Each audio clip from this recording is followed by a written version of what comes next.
السلام علیکم ورحمۃ اللہ وبرکاتہ۔ الحمد للہ رب العالمین والعاقبۃ للمتقین والصلاۃ والسلام علی رسولہ الکریم۔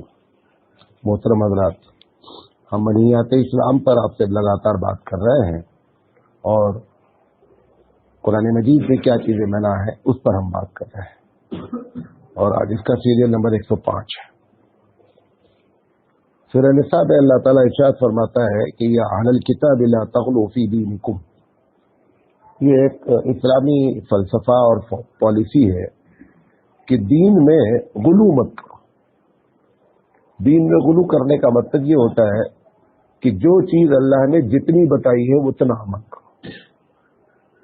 اپنی کسی شخص کے بارے میں، کسی پالیسی کے بارے میں یہ چیز ہم کو اچھی لگ رہی ہے لہذا ہم اور آگے کر لیں یا اس سے نیچے کر لیں، یہ آپ نہیں کر سکتے۔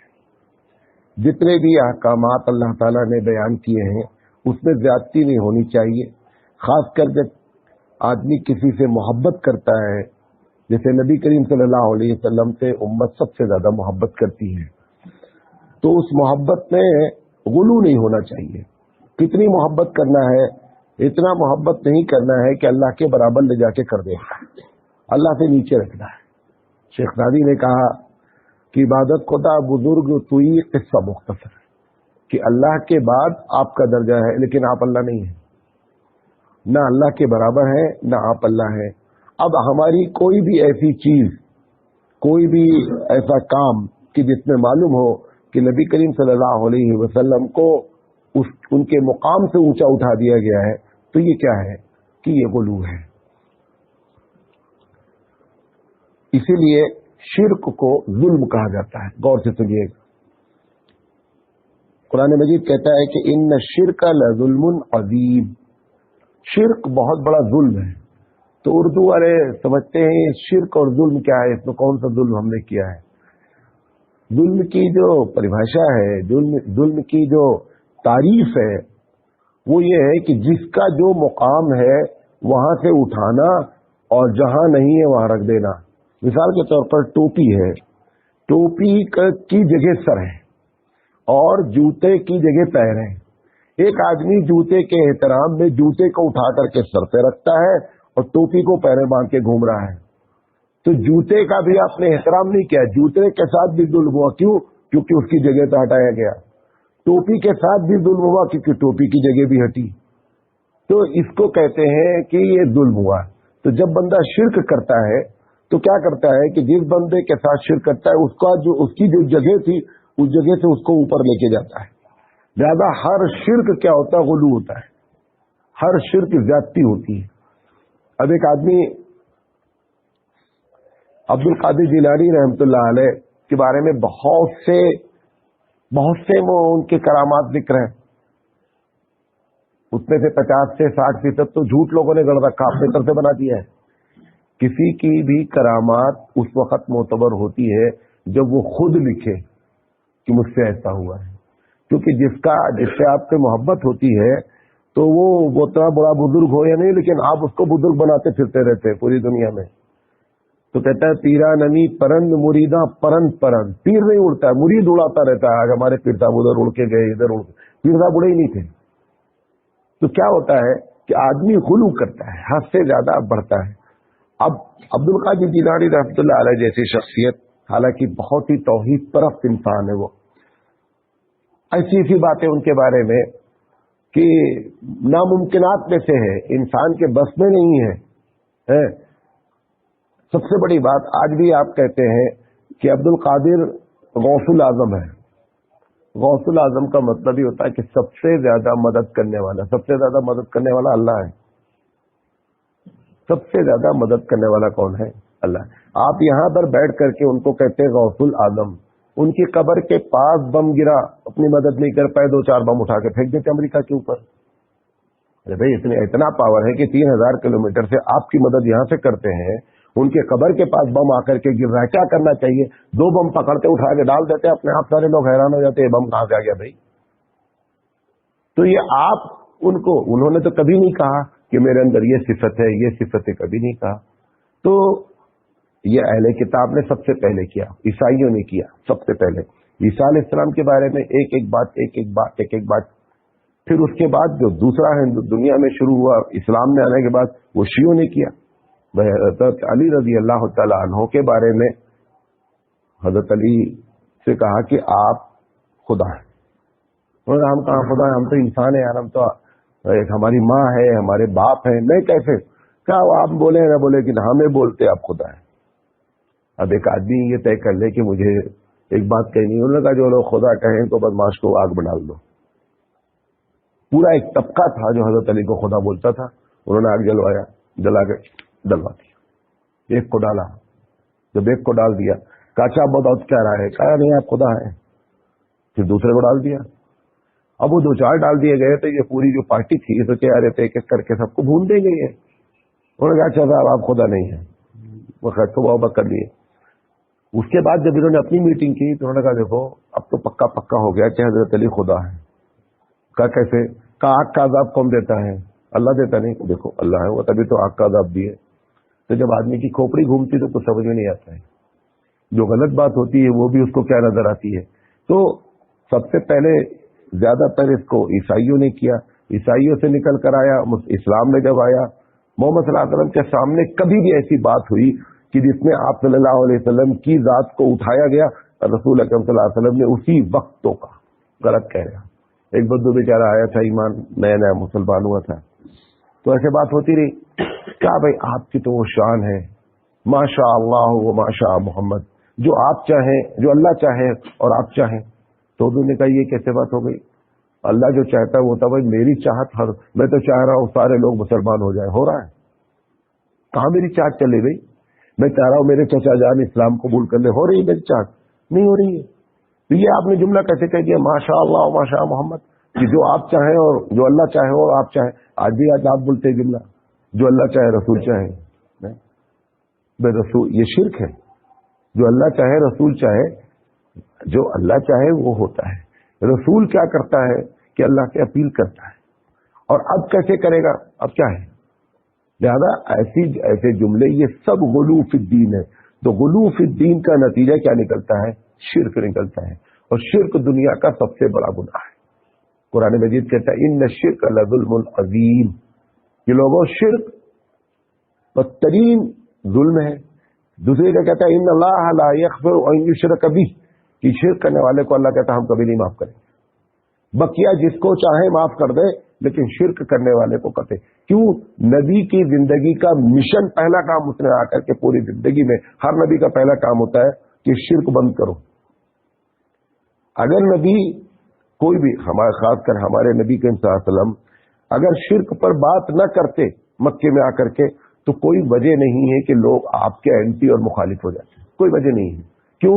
سب آپ کو بہترین انسان بولتے تھے، آپ کو امین بولتے تھے، آپ کو صادق بولتے تھے، آپ لوگوں کا بینک نبی کے صلی اللہ علیہ وسلم سے سارے پیسے سب سے زیادہ محفوظ کس کے پاس سمجھا جاتا تھا؟ اللہ کے رسول کے پاس۔ لوگ اپنے سونے چاندی لا کر کے کہاں رکھتے تھے؟ اللہ کے۔ تو اتنے اچھے انسان کی مخالفت کیوں کی جا رہی ہے؟ صرف انہوں نے ایک بات کہہ دیا، جیسے ہی نبوت کا اعلان کیا پہلا جملہ بول دیا کہ جو کچھ آپ کر رہے ہیں نا اللہ کے علاوہ یہ سب جھوٹ ہے۔ بس وہاں سے پنگا شروع ہو گیا، ورنہ پنگے کی کوئی وجہ نہیں ہے۔ اللہ کے رسول صلی اللہ علیہ وسلم، اللہ کے رسول سے بہتر کوئی انسان اس وقت دھرتی پر جب وہ نبوت کا اعلان نہیں کیا تو بھی موجود نہیں تھا، اور اس کے بعد کا تو کوئی سوال ہی نہیں اٹھتا ہے۔ لہذا جیسے ہی بندہ اس بات پر آتا ہے، اور یہ بھی آپ کو بتا دیں، آپ جیسے ہی شرک کی بات کریں گے لوگ آپ کو پسند نہیں کریں گے۔ اب میں بھی تقریر کرتا ہوں، ہزاروں لوگ کیوں نہیں تقریر پسند کرتے؟ نہیں مولانا صاحب بہت ٹائٹ بولتے ہیں۔ یہ شرک کا معاملہ ہوتا ہے، یہ ڈھیلے ڈھیلے کر کے نہیں ہوتے، ڈھیلے ڈھیلے کر کے تو شرک رک نہیں رہا ہے، ٹائٹ ہی بول رہے۔ اللہ کے رسول صلی اللہ علیہ وسلم سے زیادہ نرم مزاج کون ہے آپ بتائیے؟ میں آپ سے پوچھتا ہوں، آپ تو نبی کو مانتے ہیں، اللہ کے رسول سے زیادہ کون حسن اخلاق والا ہے؟ کون نرم گفتگو کرنے والا ہے؟